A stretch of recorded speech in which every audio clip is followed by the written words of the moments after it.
চলচ্চিত্র, নাটক কিংবা গান পর্দায় যার উপস্থিতি থাকে একদম পরিপাটি রূপে, শুটিং কি আসলে এত সুন্দরভাবে হয়ে যায়? এমন প্রশ্ন কিন্তু অনেকের মনে। এবার সেই প্রশ্নের উত্তর খুঁজতে বিএফডিসিতে হাজির হন আমাদের সহকর্মী সাদিয়া ন্যান্সি।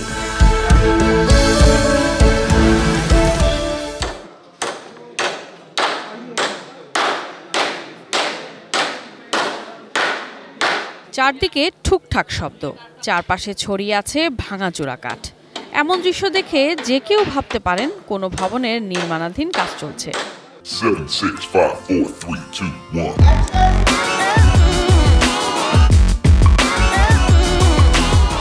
তবে ফ্লোরের ভেতরে ঢুকতেই পাল্টে যায় সব ভাবনার দৃশ্যপট। চারপাশে সাজানো লাইট, ট্রলি আর ক্যামেরা দেখে আঁচ করা যাচ্ছে এটি কোনো শুটিং স্পট। হ্যাঁ, এটি এফডিসির দ্বিতীয় ফ্লোর।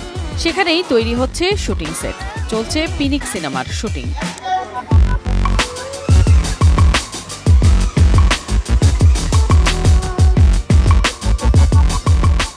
সিনেমার দৃশ্য আর প্রেক্ষাপট দর্শকের সামনে বাস্তবিকভাবে ফুটিয়ে তুলতেই এমন চেষ্টা থাকে, নানা রকম চ্যালেঞ্জ আর প্রতিবন্ধকতা।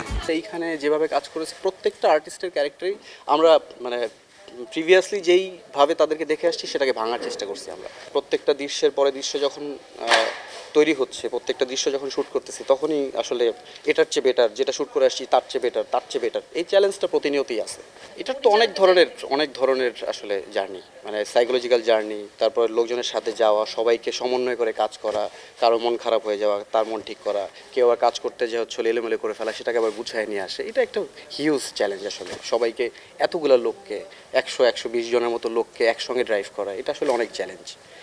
তো সেই জায়গা থেকে আমার কাছে মনে হয়েছে সবাই এত বেশি কোঅপারেটিভলি কাজ করছে, এত বেশি ক্লোজলি থেকে কাজ করছে এবং প্রত্যেকের সঙ্গে আমার এতবার বসা হয়েছে, এত আলোচনা করা হয়েছে এবং সবাই এক ধরনের আমরা ফ্যামিলি হয়ে গেছি আসলে প্রত্যেকে।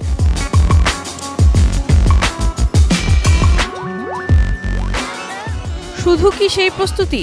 নায়ক কিংবা নায়িকা ক্যামেরার সামনে হাজির হতে নিজেদের ঝালিয়ে নেওয়ার প্রস্তুতিও কম না। স্ক্রিপ্টটা যখন পাওয়া হয় তখনই না গল্পেই ক্যারেক্টারটা দেখা যায় যে এই গল্পের চলন বলন কীরকম হবে। এটা আমি তো আদর আজাদ, তো গল্প তো এখানে আমার ক্যারেক্টারের নাম পাশা, তো পাশা আর আদর আজাদ তো এক না, তো আমাকে পাশা হতে হলে কী করতে হবে এটা ডিরেক্টরের সাথে বসে সলা পরামর্শ বলি কিংবা যেটাকে আমরা ওয়ার্কশপ বলি। এই ছবিটার জন্য আমরা প্রায় 1 মাসের মতন আমরা ওয়ার্কশপ করেছি।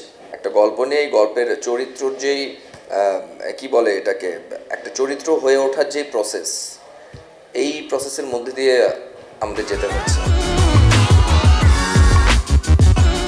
এই পুরো আয়োজনে দিনরাত সবাইকে এক করে চূড়ান্ত কাজ দর্শকের সামনে তুলে দেওয়ার ভালো লাগাটা যেন অন্যরকম। না, আসলে প্রোডাকশন যখন আমরা দেখতে পাই, সবাই যখন একসাথে দেখে, মানুষ যখন খুশি হয়, ভালো লাগে, তখন কষ্ট লাগে না। Sadia Nancy, ATN news, Dhaka.